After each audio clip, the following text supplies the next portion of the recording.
warahmatullahi wabarakatuh. Bismillahirrahmanirrahim. Perkenalkan, nama saya Ika dengan NIM 212238. Saya di sini akan menampilkan video tentang fikih munakahat, yaitu yang pertama yaitu tentang pernikahan. Itu tentang pengertian dan landasan hukum pernikahan. Nikah dalam kamus lisan Arab berakar kata nikahayan keunakahan, diartikan sama dengan akad nikah, di mana nikahan dalam Al-Quran Allah berfirman, maka nikahlah atau kawinkanlah anak yatim yang kalian asuh. Maka jelas bahwa ayat ini tidak dijauhkan lagi bermakna perkawinan. Kamus Kontemporer Arab Indonesia menjelaskan bahwa kata nikahan artinya bersetubuh.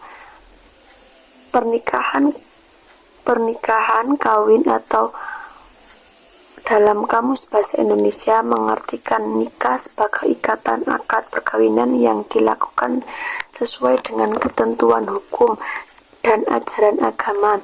Hidup sebagai suami istri tanpa merupakan pelanggaran terhadap agama.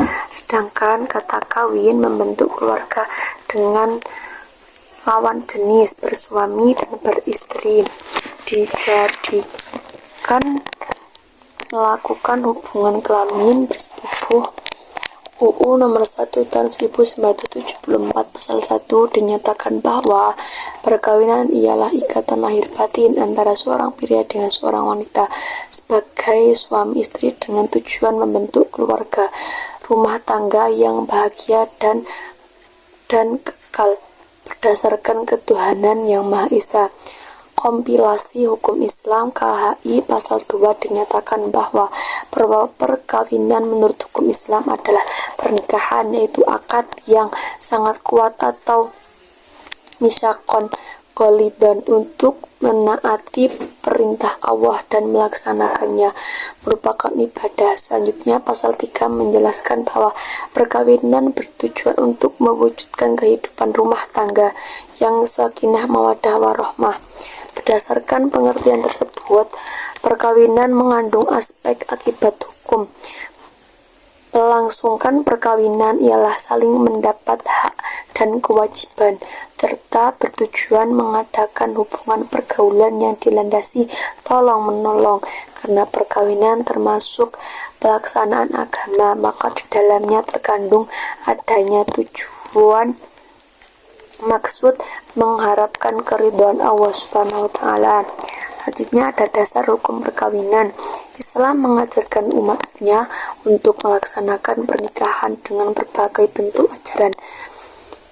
Berikut ini beberapa bentuk anjuran Islam tersebut, diantaranya adalah: yang pertama, menikah merupakan sunnah para nabi dan rasul. Yang kedua, menikah merupakan salah satu tanda kekuasaan Allah Subhanahu wa Ta'ala. Yang ketiga, yaitu ada pernikahan merupakan sunnah Nabi. Yang keempat, menikah merupakan salah satu bentuk ketaatan Muslim, ibadah untuk menyempurnakan separuh agamanya. Yang kelima, ada aktivitas seksual dengan suami istri.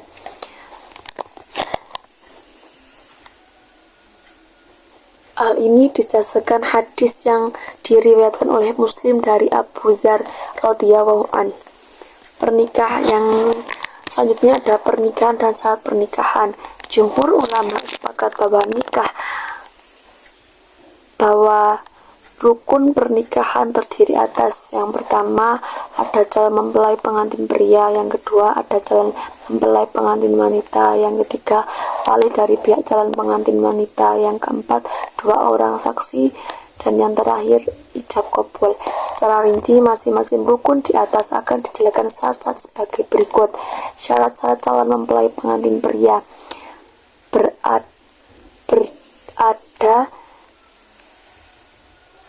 berada. Ijtihad para ulama adalah: yang pertama, calon suami beragama Islam; yang kedua, terang atau jelas bahwa calon suami itu betul laki-laki, orangnya diketahui dan tertentu. Yang ketiga adalah calon mempelai laki-laki itu jelas halal kawin dengan calon istri. Yang keempat, calon mempelai laki-laki tahu atau kenal pada calon istri. Yang kelima, calon suami rela tidak dipaksa untuk melakukan perkawinan. Yang keenam, tidak sedang melakukan ihram. Yang ketujuh, tidak menjadi istri yang haram dimadu dengan calon istri. Yang kedelapan, tidak sedang mempunyai istri empat. Syarat-syarat calon mempelai wanita: yang pertama, beragama Islam atau ahli kitab. Yang kedua, terang bahwa ia wanita bukan banci. Yang ketiga, wanita itu tentu orangnya. Yang kelima, halal bagi calon suami. Yang kelima, wanita itu tidak dalam ikatan perkawinan dan tidak masih dalam iddah. Yang keenam, tidak dipaksa atau ikhtiar. Yang ketujuh, dan tidak dalam keadaan ihram haji atau umroh. Syarat-syarat wali perkawinan dilangsungkan oleh wali pihak mempelai wanita atau wakilnya dengan calon mempelai pria atau wakilnya. Syaratnya adalah: yang pertama, wali hendaklah seorang laki-laki. Yang kedua, muslim. Yang tiga, baligh. Yang keempat, berakal. Yang kelima, adil. Syarat yang selanjutnya ada syarat-syarat saksi-saksi yang menghadiri akad nikah haruslah 2 orang laki-laki, muslim, baligh, berakal, melihat dan mendengar, serta mengerti paham akan maksud akad nikah. Selanjutnya ada syarat-syarat ijab kabul. Pernikahan wajib dilakukan dengan ijab kabul dan lisan. Inilah yang dinamakan akad nikah. Ikatan atau perjanjian perkawinan bagi orang bisu, sah perkawinannya dengan isyarat tangan atau kepala yang bisa dipahami. Ijab dilakukan pihak wali mempelai perempuan atau wakilnya, sedangkan kabul dilakukan mempelai laki, yaitu tentang mahar. Mahar adalah pemberian dari calon suami kepada calon istri sebagai tanda keseriusan dan penghargaan. Dalam Islam, mahar merupakan hak bagi seorang istri. Bentuk mahar itu ada benda seperti emas dan perhiasan dan lain-lain. Selanjutnya ada uang dan ada keterampilan seperti hafal Al-Quran dan keahlian tertentu atau amal jariah. Selanjutnya ada jumlah mahar. Jumlah mahar tidak ditentukan secara pasti dalam Islam. Besar kecilnya mahar tergantung pada kesepakatan antara kedua belah pihak dan kemampuan calon suami. Yang penting adalah mahar diberikan dengan ikhlas dan sesuai dengan kemampuan. Selanjutnya yaitu ada macam-macam mahar, ini mahar musamma dan mahar misli. Mahar musamma adalah mahar yang disebutkan jenis dan jumlahnya secara jelas dalam akad atau setelahnya. Namun demikian, mahar musamma harus sudah lunas dalam kondisi tersebut. Sudah terjadi hubungan suami istri, salah seorang dari suami dan istri meninggal sebelum terjadinya hubungan.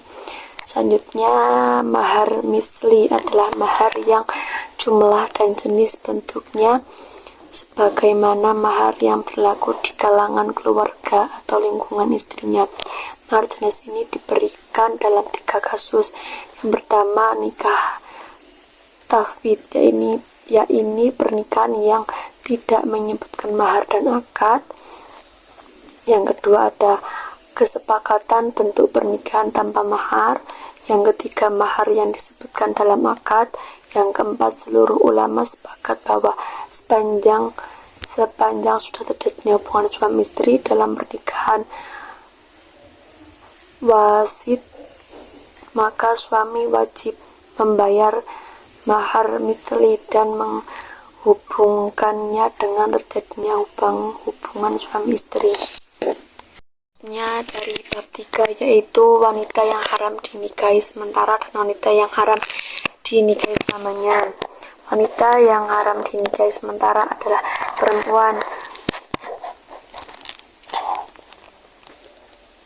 perempuan yang ditalak 3 sampai ia menikah dengan laki-laki lain dan telah melakukan hubungan suami istri dengan suami barunya serta selesai menjalankan masa iddahnya.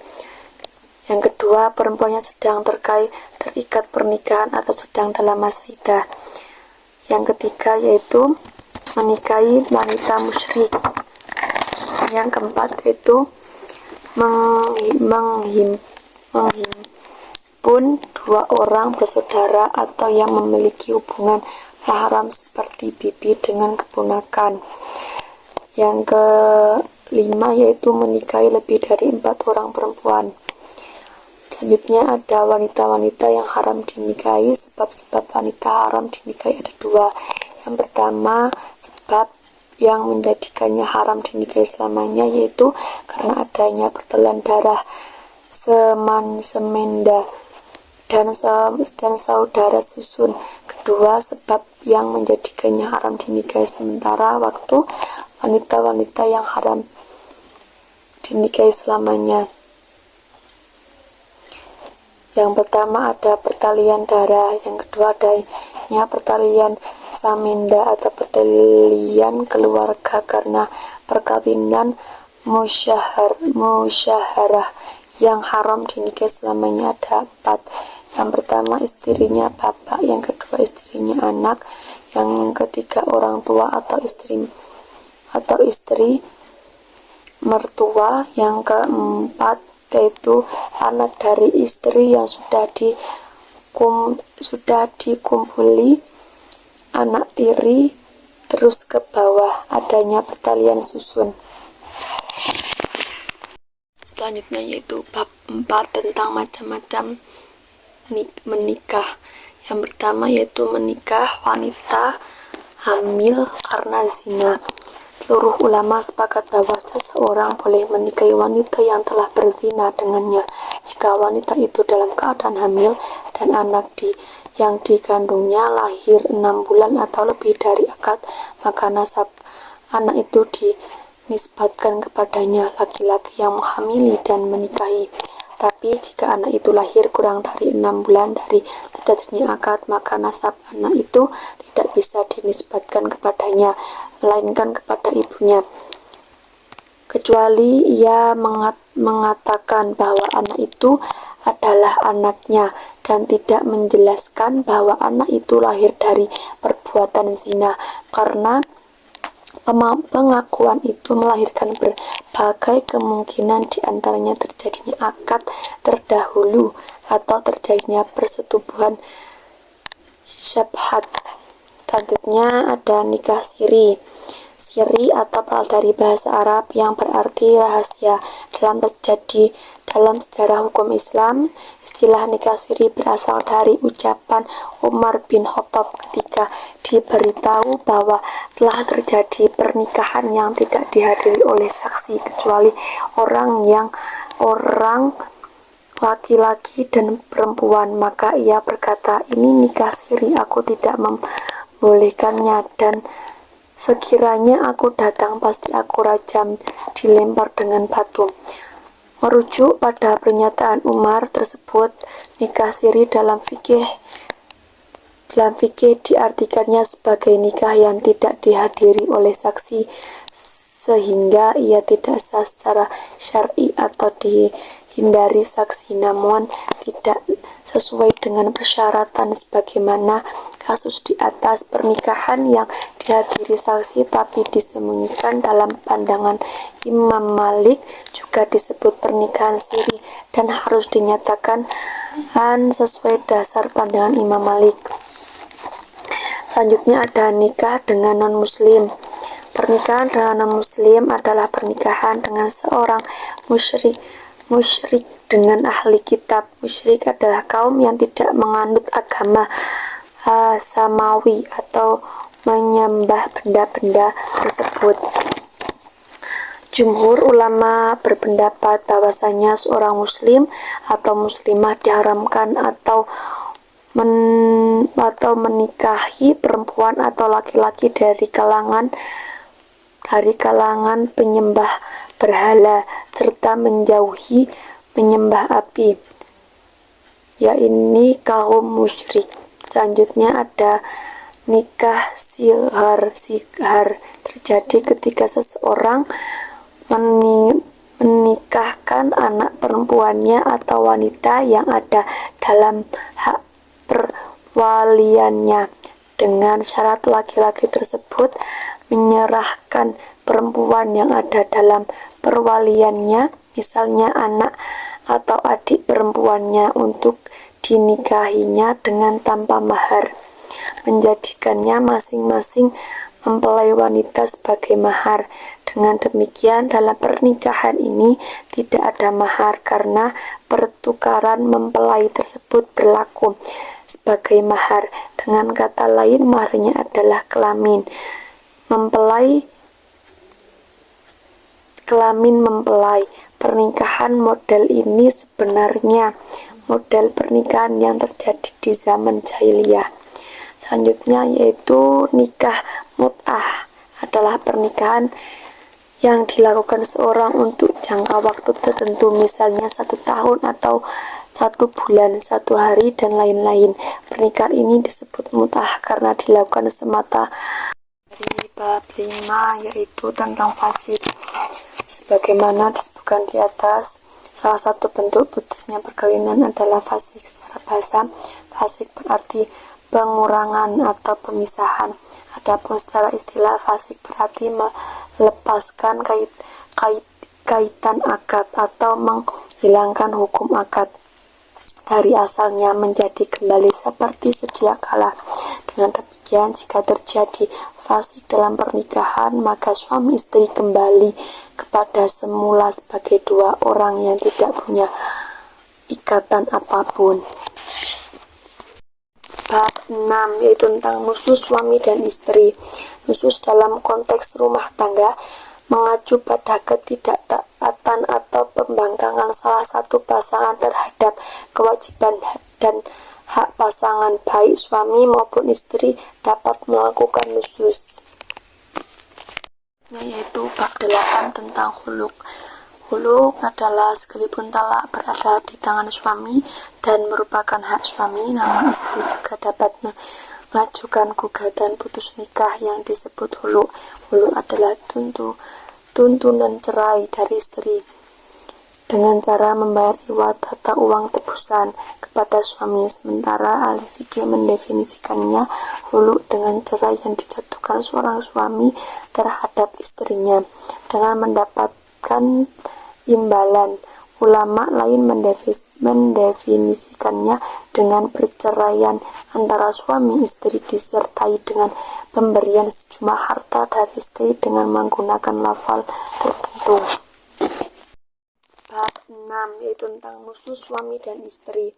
Nusus dalam konteks rumah tangga mengacu pada ketidaktaatan atau pembangkangan salah satu pasangan terhadap kewajiban dan hak pasangan, baik suami maupun istri dapat melakukan nusus. Bab 8 yaitu tentang talak. Talak merupakan salah satu sebab putusnya perkawinan. Talak dibenarkan oleh agama, namun ia merupakan tasyhir yang bersifat mengucilkan karena situasi darurat. Setelah gagal menempuh berbagai langkah-langkah penyelamatan setelah terjadi talak, agama masih memberi kesempatan untuk kembali lagi, bahkan tanpa perlu saksi sepanjang dalam masa iddah. Hal itu menunjukkan bahwa semaksimal mungkin talak harus dihindari. Secara syar'i, talak adalah pelepasan ikatan pernikahan dengan menggunakan lafal talak atau yang semacamnya. Di samping Al-Quran dan Sunnah, ulama juga sepakat bahwa talak diberikan sekalipun pada dasarnya talak tersebut dibenci oleh Allah, sebagaimana hadis Nabi di atas. Secara logika, jika hubungan suami istri adalah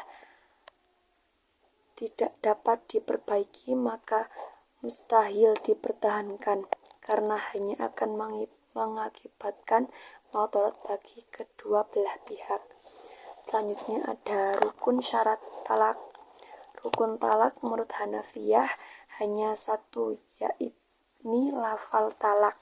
Sementara menurut jumhur ada 5, yakni suami yang menjatuhkan talak istri, yang ditalak sigot dan ada kehendak menjatuhkan talak.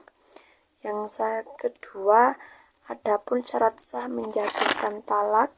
Yang ketiga, ada talak hanya dapat dijatuhkan oleh suami atau yang mewakili yang baligh, berakal dan tidak dalam paksaan. Yang keempat ada kehendak menjatuhkan talak. Yang kelima, sasaran talak adalah istri yang sedang terikat pernikahan sekalipun belum terjadi segama atau sedang menjalani masa iddah talak raj'i. Yang keenam, ada hubungan pernikahan sah antara laki-laki dan perempuan tersebut. Yang keenam, ada lafal talak harus mengandung makna pelepasan ikatan nikah baik secara jelas dan tegas maupun sindiran. Selanjutnya ada macam-macam talak. Yang pertama ada talak raj'i, yaitu talak di mana suami dapat kembali kepada istrinya ketika masih dalam masa iddah tanpa perlu melakukan pernikahan baru. Dalam hal ini, wanita dimaksud tidak boleh menolak untuk rujuk dengan syarat sudah terjadi hubungan suami istri. Talak jenis ini adalah talak 1 dan 2. Selanjutnya ada talak bain, yaitu talak di mana suami tidak dapat kembali kepada istrinya tanpa melakukan pernikahan baru. Talak bain menyebabkan keduanya tidak dapat saling mewarisi jika salah satu meninggal sekalipun. Istri dalam masa iddah, talak jenis ini ada 2, yaitu talak bain sughra, yaitu talak 1 atau 2 yang disertai uang pengganti atau iwat dari pihak istri yang disebut hulu. Talak yang dijatuhkan kepada istri yang belum dicampuri. Talak yang dijatuhkan hakim serta karena ilak bersetubuh tidak akan mengumpuli istri dan telah lewat masa 4 bulan. Selanjutnya ada talak bain kubro, yaitu talak 3 dan talak 3. Talak 3 jatuh baik sampaikan sekaligus ataupun satu persatu. Jika seorang suami menjatuhkan talak 3 kepada istrinya, maka ia tidak boleh kembali lagi kecuali mantan istrinya tersebut telah menikah kembali dengan laki-laki lain, yaitu bab 8 tentang huluk. Huluk adalah sekalipun talak berada di tangan suami dan merupakan hak suami, namun istri juga dapat mengajukan gugatan putus nikah yang disebut huluk. Huluk adalah tuntunan cerai dari istri dengan cara membayar iwat atau uang tebusan kepada suami. Sementara ahli fikih mendefinisikannya huluk dengan cerai yang dijatuhkan seorang suami terhadap istrinya dengan mendapatkan imbalan. Ulama lain mendefinisikannya dengan perceraian antara suami istri disertai dengan pemberian sejumlah harta dari istri dengan menggunakan lafal tertentu. Selanjutnya bab 9, yaitu tentang pengertian sikok. Salah satu penyebab perceraian adalah sikok. Sikok adalah perselisihan yang terjadi antara suami dan istri. Sikok berawal dari pembangkangan yang dilakukan seorang istri. Dapat pula bermula dari perlakuan suami yang sewenang-wenang terhadap istri atau nusus, yang kemudian berujung pada perselisihan antara keduanya. Itu bab 10. Bab 10 yaitu adalah pelian terjadi karena 2 hal. Pertama, seorang suami menuduh istrinya berbuat zina tanpa mampu menghadirkan 4 orang saksi. Kedua, suami tidak mengakui anak yang ada dalam kandungan istrinya. Secara bahasa, li'an berarti menyingkir dan menjauh dari rahmat Allah SWT. Dinamakan demikian karena masing-masing suami istri bersumpah bersedia mendapatkan laknat Allah jika masing-masing berbohong. Selanjutnya bab 11, yaitu tentang pengertian ilak. Ilak adalah sumpah suami untuk tidak mengumpuli istri dan bisa kembali mengumpuli istri dengan membayar kifarat atau denda. Yaitu ada bab 12 tentang pengertian dihar. Dihar adalah menyamakan istri dengan wanita yang haram dinikahi selamanya, seperti ibu, saudara, dan lain-lain.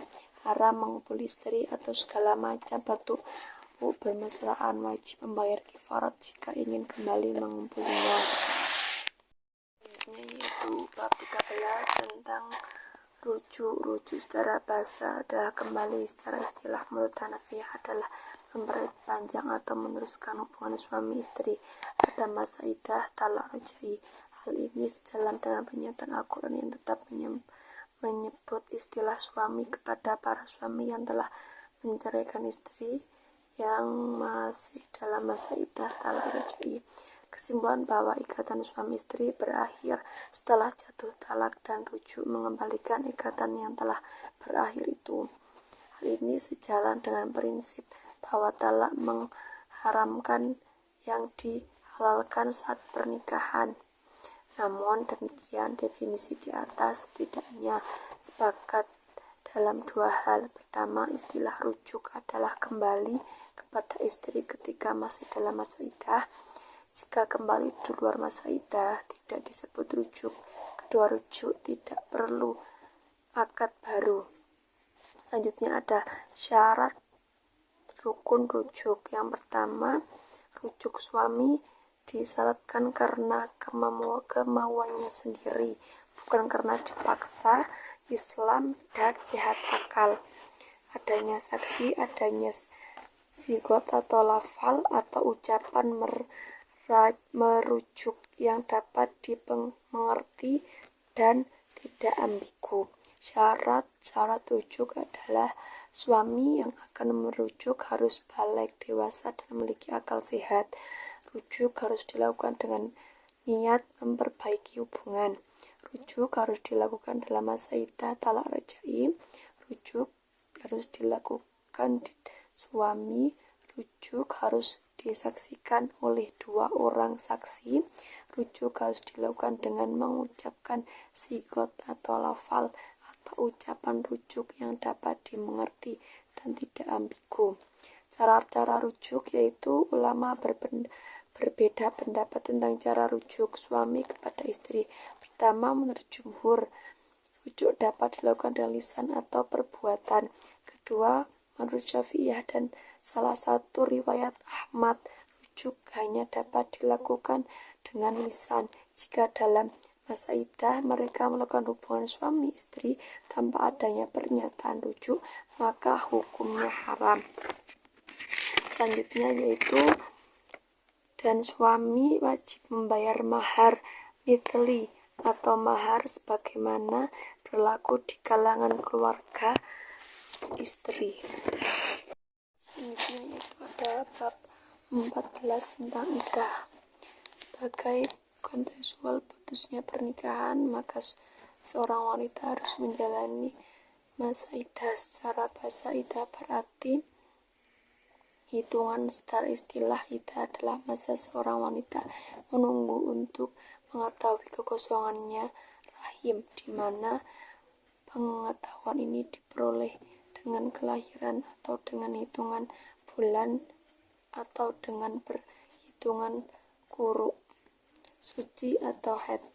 Dalam definisi Syahid Sabiq, iddah adalah istilah untuk waktu tertentu di mana seorang wanita menunggu dan tidak boleh menikah pasca wafatnya suami atau pasca terjadinya perceraian.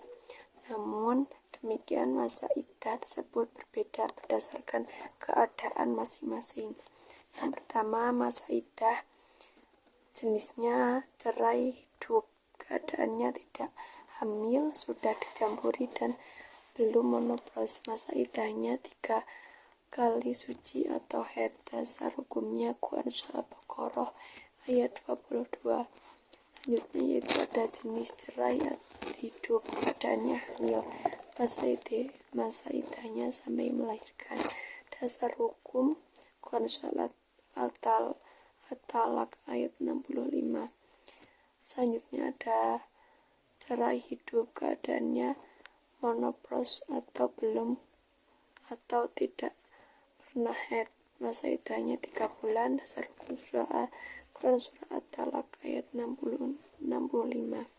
Selanjutnya ada jenis cerai hidup, keadaannya belum pernah dicampuri, masa iddahnya tidak ada masa iddah. Dasar hukum Quran surah Al-Ahzab ayat 33. Selanjutnya ada jenis cerai mati, masa iddahnya melahirkan, keadaannya hamil. Dasar hukum surah Al-Talaq ayat 65.